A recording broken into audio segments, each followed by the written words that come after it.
वेद व्यास जी सरस्वती नदी के किनारे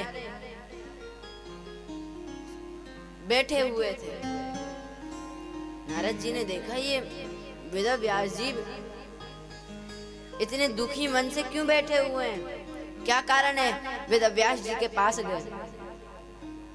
वेद व्यास जी के पास जाकर के कहा, प्रणाम किया और कहा, प्रभु आप उदास क्यों बैठे हैं। वेद व्यास जी ने कहा, मैंने इतने पुराणों की रचना करी, निषदों की रचना करी, कई शास्त्रों की रचना करी, लेकिन मेरे मन में अभी भी अशांति भरी हुई है। मेरा मन अभी भी अशांत है। तभी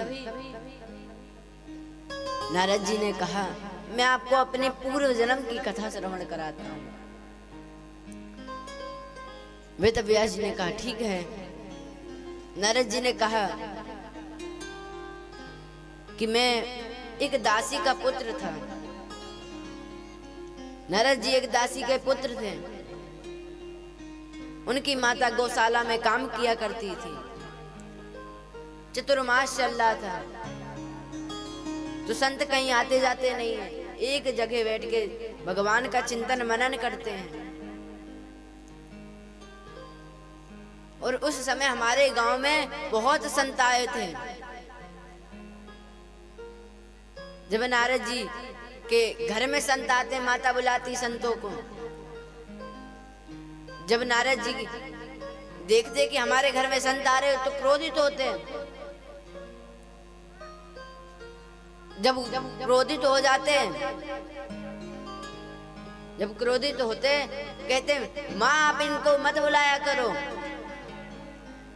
ऐसे ही ये क्रोध किया करते थे संतों के ऊपर। एक दिन की तरह नारद जी गैया चराने गए। वन में गाय चराने गए तो रास्ता भटक गया। भूख प्यास लगने लगी।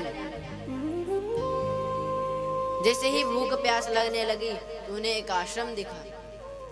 वहां संतों के प्रसादियों की जूठल पत्ते पड़े थे। तो उन पत्तलों में से छोटा छोटा अन्न का दाना लेकर के मिलाया और मिला करके एक गिलास खाया तो उनके सारे पाप नष्ट हो गए। सारे पाप नष्ट हो गए। संतों ने कहा, एक और गिलास खा लो। दूसरा गिलास खाया तो भगवान के प्रति, संतों के प्रति श्रद्धा जाग उठे। अब जैसे ही घर आए तो घर में आकर के गैया को बांधा, फिर संतों के पास चले गए, भजन कीर्तन करने लगे। प्रातःकालीन होते ही संतों के पास पहले चले जाते, संतों की सेवा करते, भजन करते, कीर्तन करते हैं। माँ बड़ी परेशान हुई। कहा, मेरा बेटा अगर सत्संग करने लगा तो इसका विवाह वगैरह नहीं होगा। माँ जाने से रोकती, लेकिन नारद जी चले जाते हैं। एक दिन नारद जी संतों के साथ चले गए। वो माता गौशाला में गई। गौशाला में जाकर के वहां पे एक सांप बैठा हुआ था। उस सांप के ऊपर नारद जी की माँ का पैर रख गया और सांप ने काट लिया।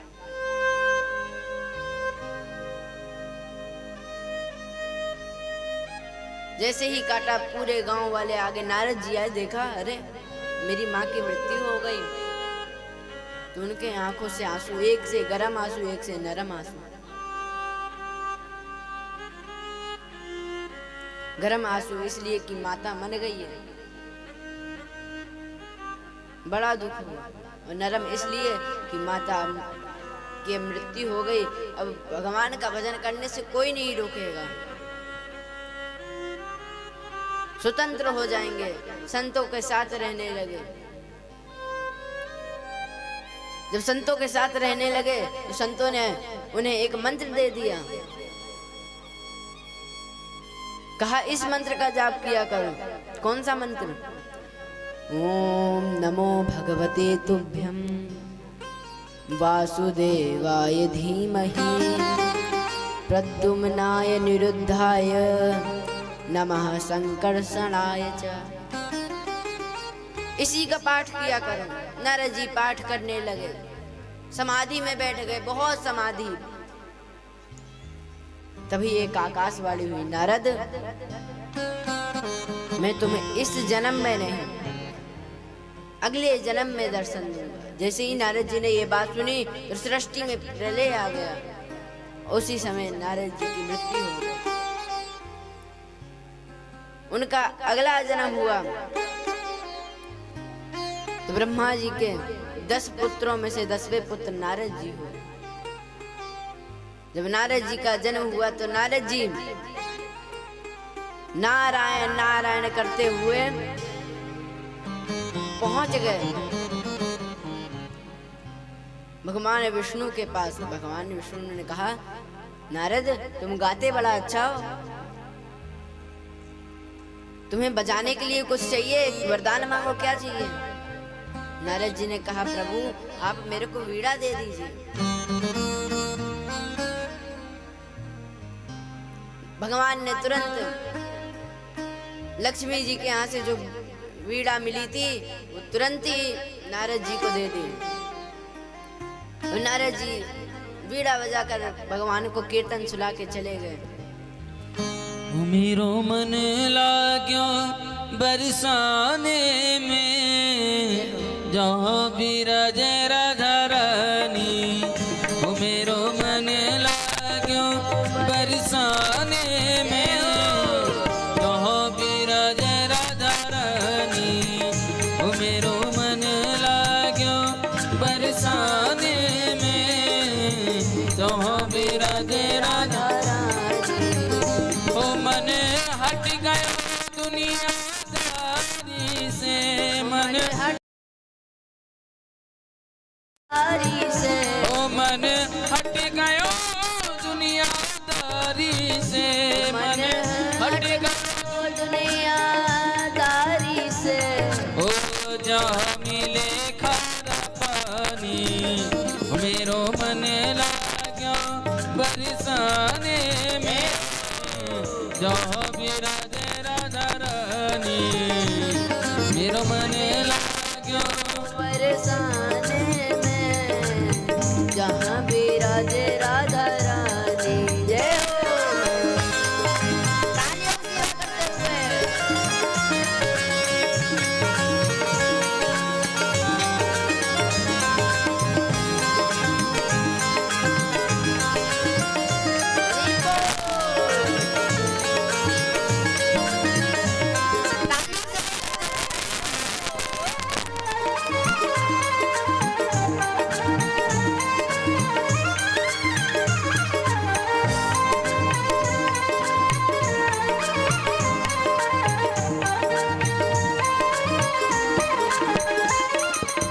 मन में ना लगे कोई रंग, मैं तो रहूं संतन के संग। मेरे मन में ना लगे कोई रंग, मैं तो रहूं संतन के संग। हो मेरे मन में बढ़ती उमंग, हो मेरे मन में बढ़ती उमंग। बरसाना जिनकी राजधानी, हो मेरा मन लाग्यो बरसाने में, जहाँ बिराज राधा रानी। हो मेरा मन लाग्यो बरसाने में, जहाँ बिराज राधा रानी।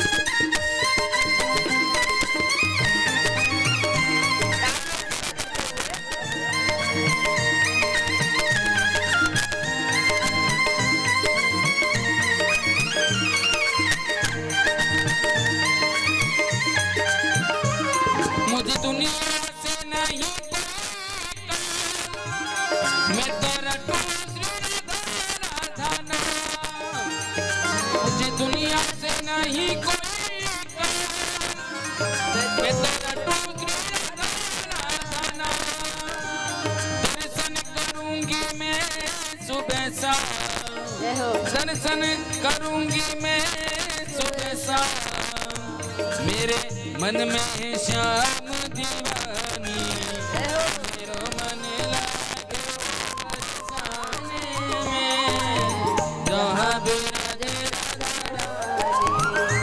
मेरो मन लागे बरसाने में, जहाँ बिराजे राधा रानी। तालियों से बंदे को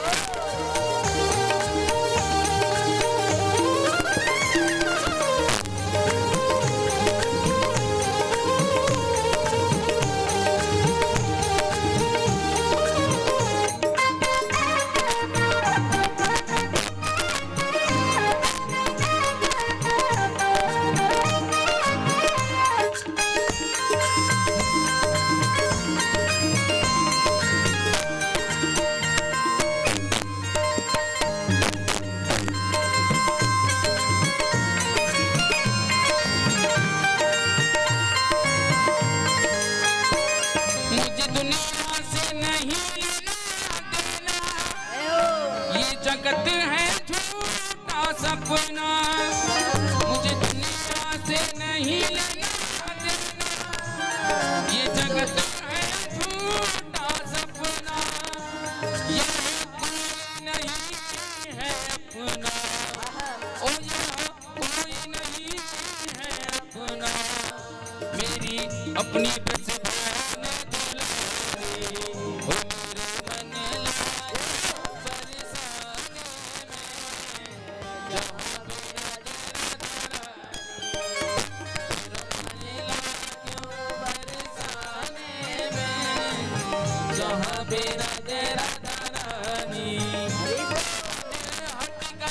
दुनियादारी से मन हट गयो दुनिया। अच्छा, किस किस को बरसाना चाहिए? बरसाना वृंदावन किस किस को चाहिए? सबको चाहिए ना, लेकिन छोड़ के कोई ना जाएगा, मुँह पता है। मन से चलते हैं, कोई बात नहीं, मन से हम बहुत कुछ दूरी तय कर सकते हैं। ये मन सबसे ज्यादा तेज चलता है। एक प्रश्न भी है, ये मैंने भी एक बार एग्जाम दिया तो ये प्रश्न आया था कि सबसे अधिक तेज कौन चलता है, कौन सी वस्तु है जो सबसे तेज दौड़ती है? ना हवाई जहाज उड़ता है, ना ट्रेन चलती है, सबसे ज्यादा मन चलता है। और इतनी तेज चलता है महाराज, 1 मिनट में विदेश पहुंच जाओगे, 1 मिनट में दिल्ली मुंबई सब जगह, और घूम के फिर आ गए अपने ठिकाने पे, है ना। और कोई खर्चा नहीं है, फ्री में। लेकिन फ्री में ये मन कहाँ लेकर के चलना है? ठाकुर जी के चरणों में।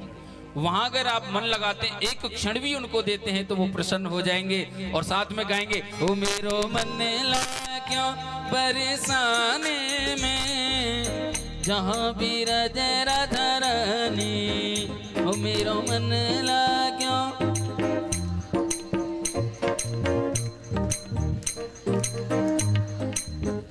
ओ मेरो मन लाग्यो बरसाने में, जहाँ बिराजे राधा रानी, ओ मेरो मन लाग्यो बरसाने में, जहाँ विराजे राधा रानी।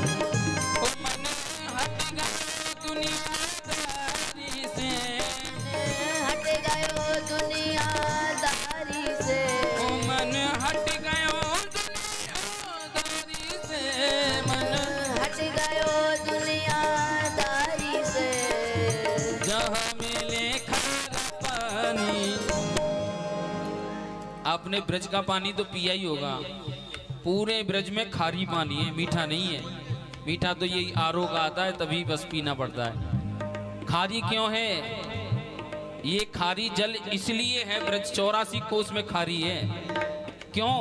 क्योंकि वहां प्रेम के आंसुओं की वर्षा हुई, जो आज भी खारी बन करके जल भ्रमण कर रहा है। ये प्रेम की निशानी है ब्रज भूमि, ऐसे ही नहीं है। खारी जल इसलिए है वहां पे, सब जगह मीठा जल मिलेगा, लेकिन ब्रज भूमि में 84 कोस में खारी है। क्योंकि ब्रज गोपियों ने इतना रुदन किया था जब ठाकुर जी मथुरा गए थे छोड़ करके इस ब्रज को। अच्छा, मथुरा ब्रज में नहीं है, मथुरा जो है जिला वो ब्रज में नहीं आता है हमारा, मथुरा अलग है। ब्रज 84 कोस में तो आता है, लेकिन ब्रज जो माना जाता है वो है वृंदावन से इधर का, मथुरा को छोड़ करके, मथुरा के बीच की दूरी छोड़ करके फिर ब्रज प्रारंभ है। लेकिन मथुरा जो दैत्य की नगरी है इसलिए उसका प्रचलन नहीं है, लेकिन जिला तो मथुरा ही है महाराज, तो हम भी मथुरा में ही आ जाते हैं। तो वो ब्रज, उसमें आंसुओं की वर्षा की ब्रज गोपियों ने, आज भी जल खारी ही निकलता है, मीठा जल निकलता ही नहीं है। अच्छा, यमुना जी आती हैं, वो मीठी हैं। अब बहुत से कहते हैं यमुना जी को पानी खारो खारो काली है यमुना जी, श्याम वर्ण की, ये काली भी नहीं कहेंगे उन्हें, श्याम वर्ण है, क्योंकि ठाकुर जी उसमें स्नान करके बाहर निकल के आए, इसलिए वो श्याम वर्ण की हो गई है। यमुना जी का स्वरूप इसलिए थोड़ा सांवला हो गया है। तो इसीलिए उस ब्रज भूमि में जो आनंद है वो आनंद हम भी लेंगे। एक बार हाथ उठा के सब लोग ताली बजा के गाएंगे।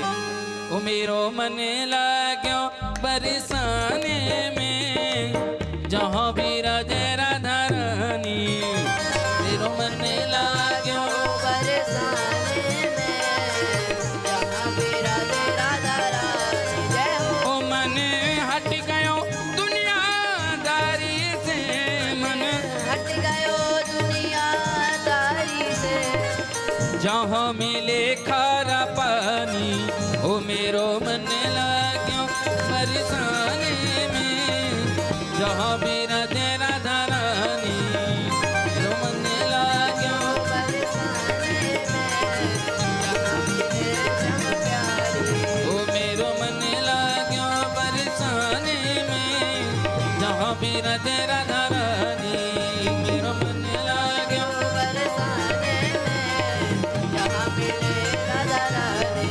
हो, जहाँ मिले राधा रानी, जहाँ मिले राधा रानी, हाँ, जहाँ मिले श्यामा प्यारी। एक बार हाथ उठा के प्रेम से कहेंगे, बोलो राधा रानी सरकार की जय हो। अरे माटी के धौंदाओ, हमारे ब्रज में कहावत है ये, कितना भोजन कर जाते हैं सुबह से शाम तक और जय के नाम पे है कर रहे हैं। जोरदारी से जयकार लगाइए, बोल बरसाने वारी की। तुम्हारी आवाज अभी या चौराहे तक तो गई ना है, मां तक कैसे पहुंचेगी बरसाने तक? इतनी जोर से जयकार लगाइए कि कम से कम आवाज कोसी कला तक पहुंच जाए। पहुंच जाएगी कि नहीं? थोड़ा जोर लगाओगे ना तो पहुंच जाएगी, पलवल तक तो पहुंचा ही दो। एक बार जोरदारी से बोलो, बोल बंसी वारे की।